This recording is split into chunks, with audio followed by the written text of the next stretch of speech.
আজকে বাংলা ভাষায় কথা বললেই তাকে জেলে নিয়ে যাওয়া হচ্ছে, বাংলা ভাষায় কথা বললেই বাংলাদেশি আখ্যা দেওয়া হচ্ছে।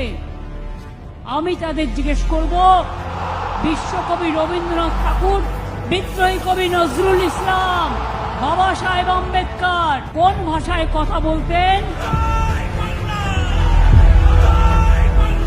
আজকে আপনারা কুচবিহারের রাজবংশী ভাষী তপশিলি বন্ধুদের নোটিশ পাঠাচ্ছেন আসাম থেকে নোটিশ আপনারা বাংলায় পাঠাতে পারেন না। রাজস্থানে অত্যাচার করেছে, আসামে করেছে, উড়িষ্যায় করেছে, বিহারে করেছে, মধ্যপ্রদেশে করেছে, ছত্তিশগড়ে করেছে। ধিক্কার, ধিক্কার, বিজেপি সরকারকে ধিক্কার, আসাম গভর্নমেন্টকে ধিক্কার। প্রায় অনেক মানুষকে আমি ফিরিয়ে নিয়ে এসেছি এবং তাদের দেখভালের দায়িত্ব আমাদের। যারা বাইরে আছেন ফিরে আসুন, আমরা একখানা রুটি খেলে আধখানা আপনাদের দেব।